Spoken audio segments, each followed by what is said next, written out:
day tends to be fairly like go. Yeah. And I need to. I'm basically parroting, but I think I need to be more comfortable being close without throwing it. Yep. But also, what he was saying was like, make sure you can be close, like without tensing up, without. Yep. Like give yourself the ability to feel like you have time in that space. Yes. To play around, to plan things rather than just be like thinking onto that. That's it. And you can really only do that by putting yourself in that situation. And doing that, I'm just going to be here on, like Octa calls it surfing. You know, he'll just surf the energy, surf the wave, just kind of go with what's happening. And I also think more generally, doing that would kind of force me to play a more, I guess, aware game.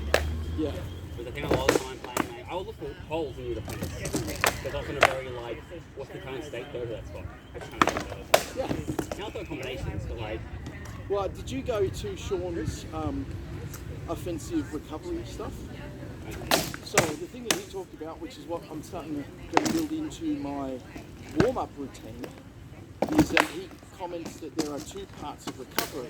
There's the physical recovery of the sword to a shot, you know, a place where it can throw the shot. But there's also target recognition. And so the drill that he showed us was basically throwing a shot to where the gap is, and then as you're recovering your sword, you're looking for where the next gap is, and targeting that shot. And at the point of this, is that target still available? Right? So it kind of slows you down a little bit on the recovery. Throw a fast shot, slow recovery looking. Throw a shot, slower recovery looking. And so I'm going to be doing that during my sort of warm-up part, you know.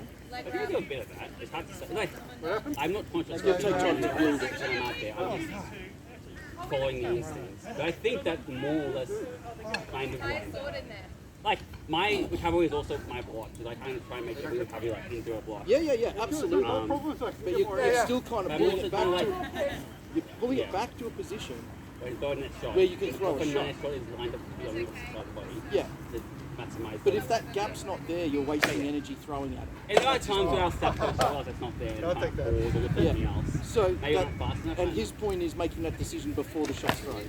Because eventually what you'll find is that if you're throwing into the gap, into the gap, into the gap, into the gap, your shots are going to fire faster than their recovery, and you will get ahead of them. Which is where you see then the kind of bing bang.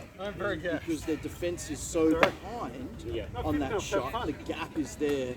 Before this has even landed, you're already throwing the shot. Yeah.